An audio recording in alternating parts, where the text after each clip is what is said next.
What would be your response to that statement? Because it still seems as if they're not really open to public inquiry. It's as if they're being really dragged into this.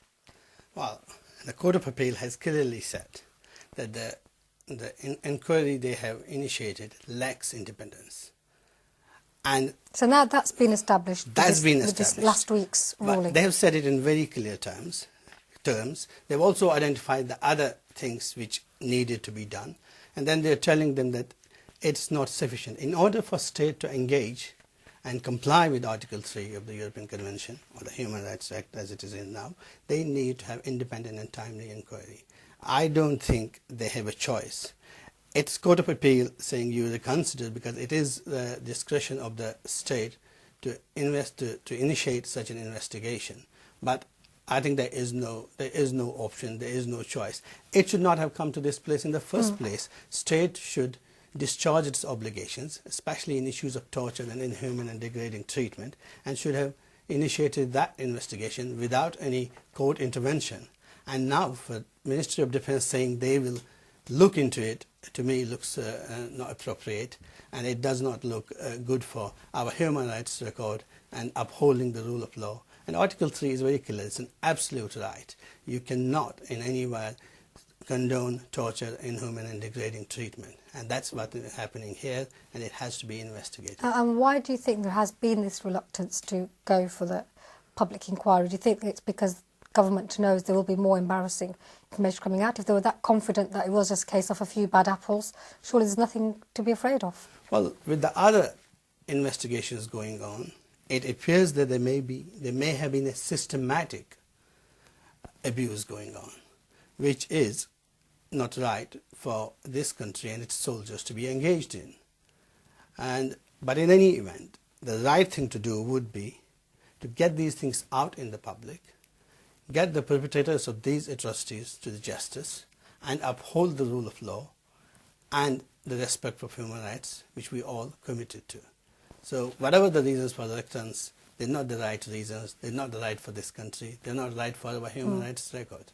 Well, can you understand when people look at the details of the case, it does seem a little bit like, salt being rubbed into people's wounds, metaphorically speaking. These people have claimed horrific treatment. We have cases where some fathers cannot have any more children.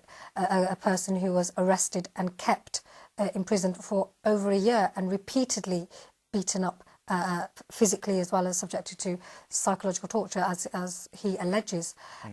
And now that all of these details are coming out, and yet the government still seems to be quite reluctant, it seems to be having to be dragged into making any concessions as to even treating this with the seriousness that it deserves. How is that going to be received, do you think, when it comes to the real world, away from just the legal technicalities? I'm not sure whether I agree with the idea that the government isn't taking this entirely seriously. And really, this is where the battle lines in the case have been drawn.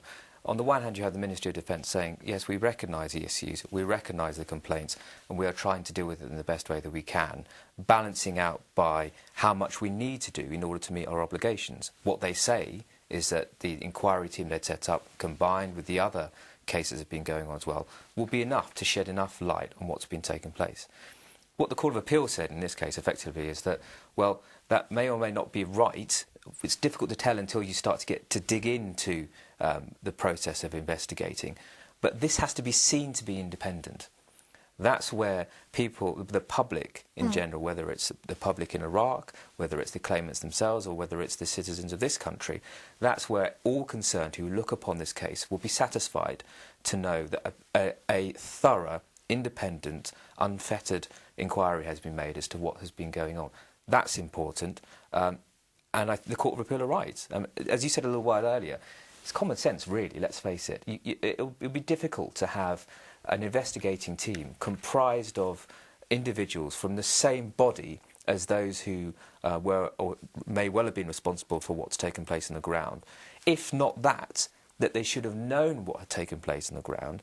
They should have had protocols and procedures, etc., in place to make sure that sort of thing doesn't happen. And they themselves may be called to give evidence as to why those protocols and procedures weren't in place.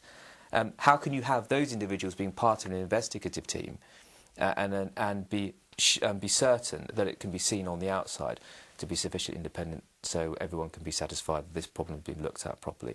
The Court of Appeal has done the right thing.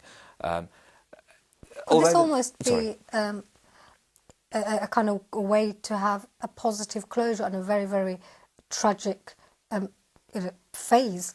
When I'm reading about the reactions of some of the people who brought the case, they're saying that we had begun to think that British people are one way, having experienced what we did in Iraq, but the fact that in Britain itself there are these mechanisms, albeit slow, but there are these mechanisms. British people themselves are fighting for rights and for justice for the Iraqi people, that now they have a different view of Britain.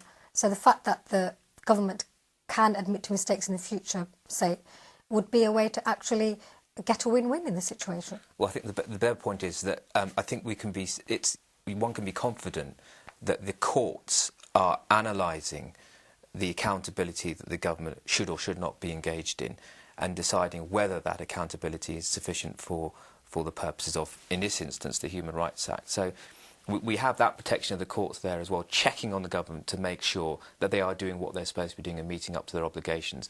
And I think in that brings some confidence as to individuals who happen to be affected by what the state has done. And so they can be satisfied to know that there will be a remedy and there will at least be an inquiry. What happens at the end, we don't know. We'll have to have the inquiry to see what the results will obviously be. I mean, two things. One is it will provide closure to those who have been subjected to such horrific treatment. For them, it would be one. But as a country and as a society, we also have to make sure and have the confidence that our government, our troops, do not engage in treatment which is not acceptable, namely torture, inhuman and degrading treatment. What we have is that we have our legal processes, which has come to the conclusion that it needs to be done, so systems are in place. But still, I think it is highly sort of recommended that we all get this clear idea that it would not be acceptable. So we have to have both things. We have to have independence for those and for ourselves as well, that we uphold the rule of law.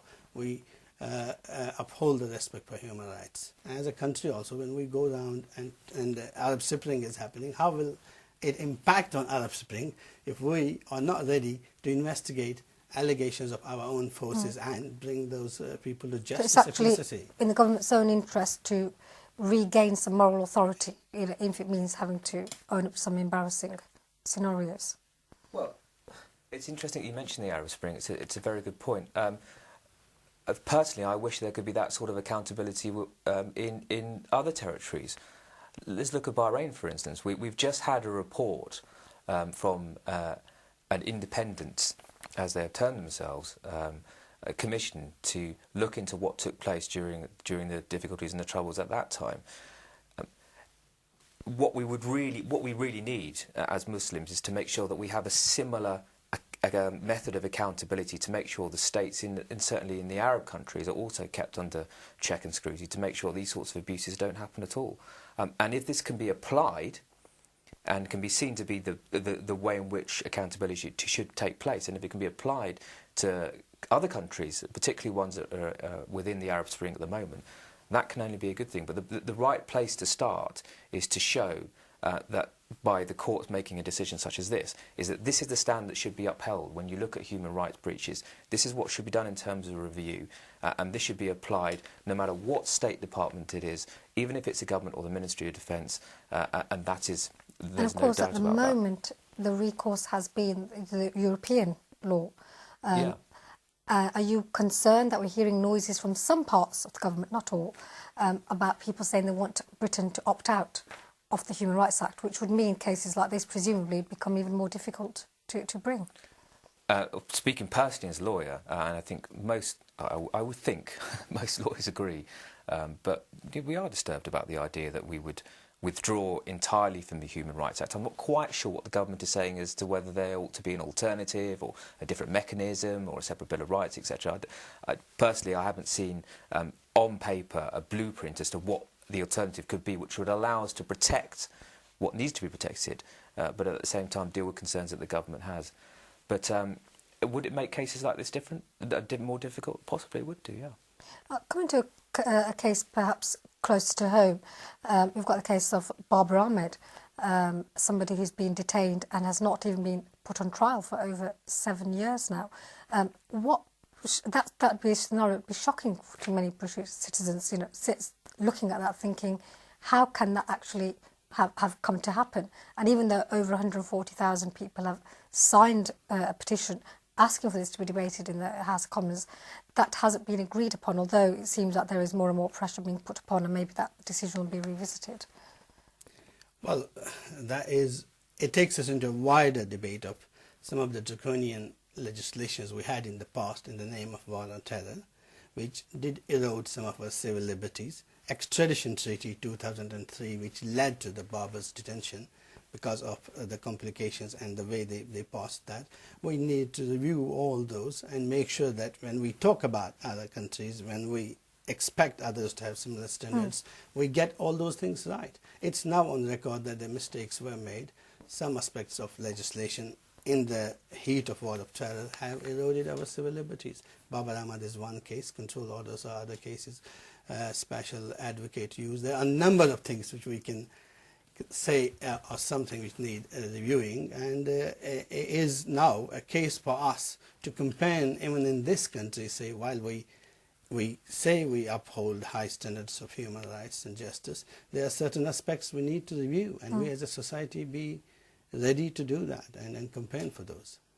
Faisal, I think many people would agree with your comment that other countries need to kind of get their act in order. I hope so.